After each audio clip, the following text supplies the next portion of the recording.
Hallelujah. ദൈവനാമത്തിന് മഹത്വം ഉണ്ടാകട്ടെ. അഗാപ്പെ ഫാമിലിയിലേക്ക് എല്ലാവർക്കും സ്വാഗതം. ജൂഹി, നാം എല്ലാവരും ദൈവത്തിന്റെ സൃഷ്ടികളാണ് അല്ലേ? നമ്മൾ വചനം വായിക്കുമ്പോൾ തന്നെ നമുക്ക് മനസ്സിലാക്കാൻ സാധിക്കും. ഉൽപ്പത്തി പുസ്തകത്തിൽ നമുക്ക് കാണാൻ സാധിക്കുന്നത് കർത്താവ് മനുഷ്യനെ ഉണ്ടാക്കുന്നത് മണ്ണിൽ നിന്ന് ചേറ് കുഴച്ചെടുത്താണ് ഒരു മനുഷ്യനെ ഉണ്ടാക്കുന്നത് അല്ലെ?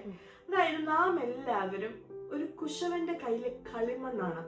അപ്പൊ അതിന് ഇഷ്ടമുള്ള രൂപത്തിൽ വാർത്തെടുക്കുവാൻ കർത്താവിന് കഴിവുണ്ട്. നമുക്കിന്ന് ആ വിഷയത്തെ പറ്റി സംസാരിക്കാം. അതെ, നമ്മൾ മഹിമ പറയുമ്പോൾ നമ്മളെല്ലാവരും കളിമണ്ണാണ് ദൈവത്തിന്റെ സന്നിധിയില്. ഒരു കുശവൻ ഒരു കളിമണ്ണ് കാണുമ്പോൾ അവൻ ആദ്യം ആ കളിമണ്ണ് എടുക്കുന്നു. അതിനുശേഷം അവൻ അതിൽ വെള്ളം ഒഴിച്ച് അതിനെ ഒന്ന് കുഴച്ചെടുത്തതിന് ശേഷം കുശവന്റെ മനസ്സിലുണ്ട് ഒരു ആകൃതി. അവൻ ആ രൂപത്തിലേക്ക് ആദ്യം അതിനെ ഒന്ന് മാറ്റിയെടുത്തതിന് ശേഷം അതിനെ തീച്ചൂളയിലൂടെ കടത്തി വിട്ടതിന് ശേഷം അതിന്റെ ഭംഗിയെല്ലാം വന്നതിന് ശേഷം വീണ്ടും അതിനെ ഒന്ന് മിനുസപ്പെടുത്തും. ഇത്രയും വലിയ പ്രോസസ്സിങ്ങിലൂടെ കടന്നു പോയതിനു ശേഷമാണ് ആ കളിമണ്ണ് ഒരു നല്ലൊരു പാത്രമായിട്ട് മാറുന്നത് അല്ലേ? അപ്പൊ ഇത്രയും പ്രോസസ്സിങ്ങിലൂടെ കടന്നു പോയാൽ മാത്രമേ ആ ഒരു മനോഹാരിതമായ ഒരു സൃഷ്ടിയായി അതിന് മാറാൻ സാധിക്കുകയുള്ളൂ. ഇതുപോലെ തന്നെയാണ് നമ്മുടെ ജീവിതവും. നാം എല്ലാവരും ദൈവത്തിന്റെ കയ്യിലെ കളിമണ്ണാണ്. നമ്മളെ ദൈവത്തിന് ഇഷ്ടമുള്ള രീതിയിൽ മെനഞ്ഞെടുക്കണമെങ്കിൽ നമ്മളും ചില പ്രോസസ്സിങ്ങിലൂടെ കടന്നു പോയിരിക്കണം. അത് ചിലപ്പോൾ ദുഃഖമാവാം, വിഷമമാവാം, നിന്നയാവാം. ഈ പ്രോസസ്സിംഗ് എല്ലാം കഴിഞ്ഞ് നമ്മൾ അവസാനം എത്തുമ്പോഴാണ് ദൈവം നമ്മളെ കുറിച്ച് ആഗ്രഹിച്ച രീതിയിൽ നമ്മൾ ആയി മാറുന്നത്. ഇപ്പൊ ഒരു കുശവൻ പോലും അവൻ ആ വെസല് കംപ്ലീറ്റ് ആക്കിയതിനു ശേഷം അതിന് ഫിനിഷിംഗ് വന്നോ എന്നറിയാൻ അതിലേക്കൊന്ന് നോക്കുമ്പോൾ ആ കുശവന്റെ റിഫ്ലക്ഷൻ ആ വെസലിൽ ഉണ്ടെങ്കിലാണ് അതിന്റെ അർത്ഥം ഇത് പൂർണ്ണമായും ഫിനിഷിംഗ് ആയെന്നുള്ളത്. ഇതുപോലെ തന്നെയാണ് ദൈവവും നമ്മളെ ഒന്ന് പണിഞ്ഞതിന് ശേഷം നമ്മളെ ഒന്ന് നോക്കുമ്പോൾ ദൈവത്തിന്റെ സൃഷ്ടി അല്ലെങ്കിൽ ദൈവത്തിനെ നമ്മളിൽ പ്രതിഫലിക്കാൻ സാധിക്കുന്നുണ്ടോ?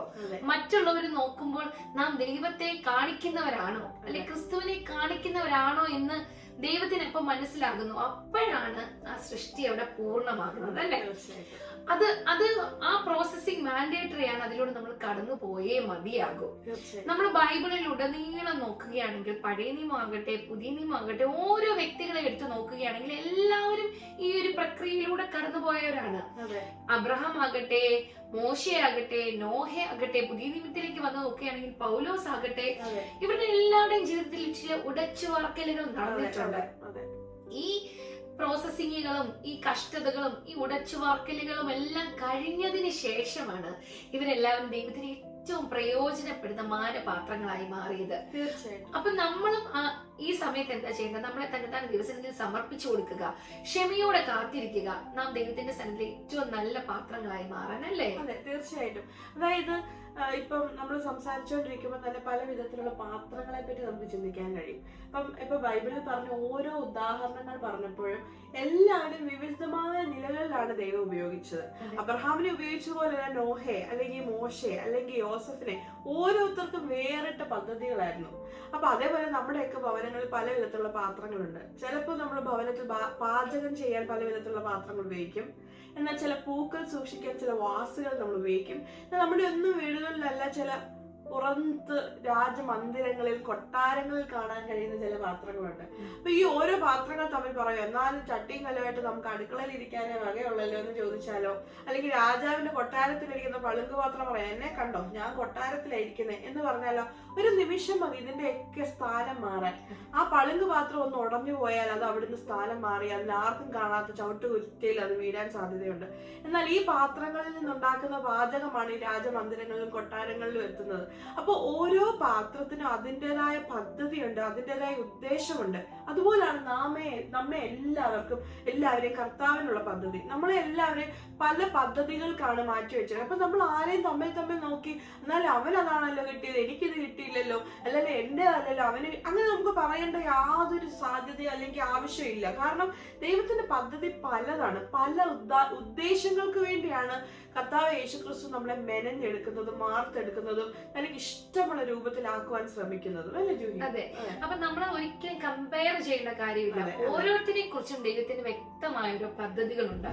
അതോടൊപ്പം തന്നെ ഇപ്പൊ പറയേണ്ട കാര്യമാണ്, ചില സമയത്ത് ഒരു കുശവൻ ഒരു പാത്രം ഉണ്ടാക്കി അതിന്റെ അവസാന സ്റ്റേജ് എത്തിയെന്ന് വെച്ചോ, ചിലപ്പോ നോക്കുമ്പോഴായിരിക്കും അത് ഉദ്ദേശിച്ച പോലെ വന്നില്ല. വീണ്ടും ഇത്രയും പ്രോസസ്സിങ്ങിലൂടെ കടന്നു പോയതിനെ കുശവൻ വീണ്ടും എന്തോ ചെയ്യും, കുഴച്ചു മാറ്റും. അപ്പൊ നമ്മൾ ചിലപ്പം ചിന്തിക്കും, നമ്മള് നമ്മുടെ ജീവിതത്തിൽ ആഗ്രഹിച്ച ഒരു സ്ഥാനത്ത് എത്താറാവുമ്പോ ദൈവമേ കിട്ടിയല്ലോ എന്ന് വിചാരിക്കും. പക്ഷെ ചിലപ്പോ ഇത് പെട്ടെന്ന് നമ്മുടെ കയ്യിൽ നിന്ന് നഷ്ടമായി പോകും. പക്ഷെ അതിൽ നമ്മൾ വിഷമിക്കേണ്ട കാര്യം, നമ്മളെ ഒന്നുകൂടെ ദൈവം ഉടച്ചു വാർക്കുകയാണ് അതിൽ മനോഹരമായ ഒന്നായി മാറാൻ. അതിന് മനോഹരമായ ചിലത് നമ്മളിൽ തരാൻ വേണ്ടി ദൈവം നമ്മളെ വീണ്ടും ഉടച്ചു വാർത്തുകൊണ്ടേയിരിക്കും.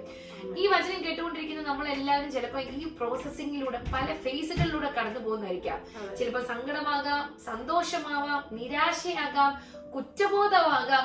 പക്ഷെ ഇതിലൊന്നും നമ്മൾ നിരാശപ്പെട്ടു പോകരുത്, ദൈവത്തെ തള്ളി പറയരുത്.